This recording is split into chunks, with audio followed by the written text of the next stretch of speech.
हरिओम. लाओत्सेचा ताओबोध. योगदास श्री जयगणेश जोशी यांचे प्रवचन. स्त्रैण प्रभाव. लाओत्से सांगतो की दिवसभर तो जरी आक्रोश करत असला तरीही त्याचा आवाज गोगरा होत नाही. याचा अर्थ शांतपणे जीवन जगण्याचा त्याचा ताळमेळ संतुलित असतो. स्त्रैण ऊर्जेच्या शक्तीचा प्रभाव नेहमीच सृजनात्मक असतो. येथे आक्रमकता नसते तर सामंजस्य असते. आक्रस्ताळेपणा करून धाक दाखवून कार्य करण्यापेक्षा सर्वांना बरोबर घेऊन प्रेमाने कार्य करण्याकडे प्रवृत्ती असते. असा योगी लोकांना अत्यंत परखडपणे उपदेश करत असतो. परंतु त्याच्या व्यक्त होण्याची पद्धत अशी काही असते की त्याचा उपदेश अत्यंत प्रभावी असूनही कोठेही सक्ती नसते, तर उलट तेथे प्रेम आणि माया यांचा संगम असतो. त्याचे सांगणेच इतके लाघवी असते की ऐकणाऱ्याला या योग्यासाठी ते करावे असे वाटते. योग्याबद्दल आदरयुक्त धाक निर्माण होतो. आता योग्याने विचारले की साधना करतो ना, तर त्याचे उत्तर होय असे देता यावे यासाठी हे लोक योगोपासना करतात. अशांचा आवाज आपण जरूर ऐकावा. तो फार प्रभावी, लाघवी, ऐकणाऱ्याला ऐकत ठेवणारा, आपलेसे करणारा असतो. तेथे कोठेही हिंस्त्र घोगरेपणा नसतो. तेथे पुरुषी, मर्दानी, करारी किंवा स्त्रीचा दास्यभावही नसतो. तेथे स्त्रैण भाव असतो. सदा शांत, मृदू, मुलायम आवाज असतो. चढ्या स्वरात न सांगता ते खालच्या पट्टीत स्त्रैण बोलतात. ऐकणारा संमोहित होतो. लाओत्से याचे कारण पुढे सांगतो की त्यांच्या ऊर्जेचा भौतिक घात झालेला नसतो. तेथे वैयक्तिक भौतिक स्वार्थ नसतो. तेथे वैश्विक कल्याण असते, सृजन असते. भौतिक कर्म करणाऱ्यांचा आवाज सायंकाळी ऐकावा. तो कसा थकलेला आणि त्यामुळे घसा बसून घोगरा झालेला असतो. कारण त्यांची ऊर्जा मर्यादित असते. तिचा ऱ्हास झालेला असतो. येथे लवकर थकवा येतो. लाओत्से सांगतो की बालक अखंड दिवस बडबड करते आणि तरीही ते थकलेले नसते. त्याचा आवाज कोमलच राहतो. तो कधीही घोगरा होत नाही. त्याच्यात ऊर्जा सतत उसळत असते. हा त्याच्यातील अखंड ऊर्जेचा परिणाम असतो. अशाच प्रकारे योगी असतो. देह वाढला तरी आध्यात्मिक दृष्ट्या तेथे दुसरे बालपण सुरू होते. काहींचे ऐन तारुण्यात, तर काहींचे प्रौढत्वात, तर काहींचे वृद्धत्वात दुसरे बालपण सुरू होते. तीच निरागसता, तोच अश्रापपणा. परंतु सर्व काही उमज असूनही शांत प्रशांत जीवन सुरू असते. कोठेही स्वार्थ नाही, सर्वत्र आपलेपणा असतो. याचा अर्थ बालकाप्रमाणे दुसऱ्याच्या हातातील खेळणे आपपरभाव न बाळगता मागायचे तसे.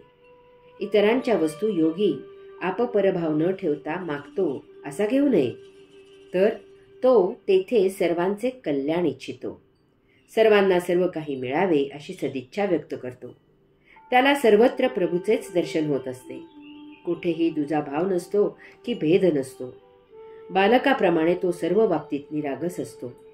सर्वांच्या उपयोगी होत जीवन जगत असतो.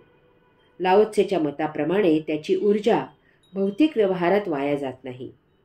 तिला स्वार्थाचा मुलामा चढत नाही. हा स्त्रैण प्रभाव असतो. आत्मेच्छेशी नाळ.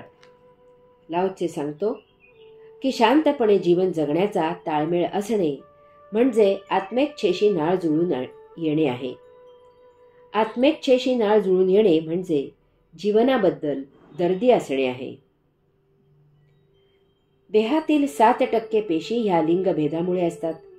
त्याप्रमाणे पुरुष किंवा स्त्री असे जीवन जगले जाते. येथे कामऊर्जा असते आणि त्यामधून सृजन होते. हे इतके आकर्षक असते की देहाला त्याची चटक लागते. ऐन तारुण्यात याच्या आहारी जायला होते आणि त्याचे कामविकारात रूपांतर होते. कामविकार महाबलाढ्य असतो. तो वृद्धत्व आले, शरीर थकले तरीही टिकून असतो. कारण या 7% पेशींना अवास्तव महत्त्व दिले जाते आणि त्यांच्यासाठी 93% पेशी वापरल्या जातात. कामविकाराचे शमन कसे होईल यासाठी सारी जीवन ऊर्जा व्यय होते. जीवन एकसुरी होते. पुरुष स्त्री असा भेद करून जीवन जगले जाते. येथे लिंगभेद महाआकर्षक असतो. देहातील ऊर्जा देह जीवित ठेवणे आणि कामविकास शमवणे अशी विभागली जाते. जीवनात अन्य गोष्टी गौण होतात. गतसंचित तसेच राहते. कामविकार महाप्रमाद घडवून आणतो. ही आत्महत्या असते. अशाचे जीवनाचा विचका होतो आणि तो काममधून क्रोध, त्यामधून मोह, त्यामधून मद, त्यामधून मत्सर, त्यामधून माया आणि त्यामधून अहंकार असे आयुष्य जगतो. हा अहंकार त्याच्या आयुष्याच्या नाशाला कारणीभूत होतो. तो कधीही जीवन जगत नाही आणि त्यामुळे आयुष्याचाही विचका करून घेतो. यासाठीच आपल्या ऋषींनी ब्रह्मचर्याला फार फार महत्त्व दिले आहे. ब्रह्मचर्य म्हणजे आत्मब्रह्माला अपेक्षित असे जीवन जगणे. हे ज्ञानी यांचे दर्दी जीवन जगणे आहे. देहातील 60% पेशी ही एक सृष्टीमधील सृजनावस्था आहे. 93% पेशी हे जीवन आहे.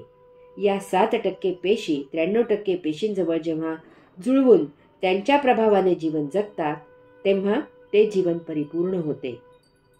तेथे काम केवळ सृजनासाठी वापरला जातो. त्या जीवनाचा आपल्या गतसंचिताशी ताळमेळ असतो. यास्तव लाओत्से पुढे सांगतो की परंतु भौतिक उपभोगांचे शोध लावून आयुष्य उन्नत करणे म्हणजे जीवनाला अपशकुन आहे. शोध याचा नेमका बोध होत नाही आणि त्यामुळे जीवन अपशकुनी म्हणजे अकाली मृत होते. माणूस जसा देहाने सृजनाच्या मागे लागतो तसाच तो भौतिक वस्तू जगताच्या सृजनाने पछाडला जातो. नवनवीन वस्तुजगत शोधणे आणि ते उपभोगणे हाच त्याला छंद लागलेला आहे. कामविकाराचा जसा रोग आहे तसाच हाही भौतिक वस्तू जगताचा रोग आहे. अशा नवीन वस्तू शोधून त्या उपभोगणे यात गतसंचित तसेच राहते. त्यात सतत भर होत राहते. आयुष्याची गाडी भौतिक वस्तू जगताच्या मागे धाव घेत असते. एखाद्या बाईच्या किंवा पुरुषाच्या मागे कामवासना शमवण्यासाठी लागणे आणि नवीन वस्तूंच्या मागे धावाधाव करणे यात काहीही फरक नाही. त्यात जन्ममुक्ती न मिळता मध्येच पुनर्जन्मासाठी मृत होतो. हरि ओम.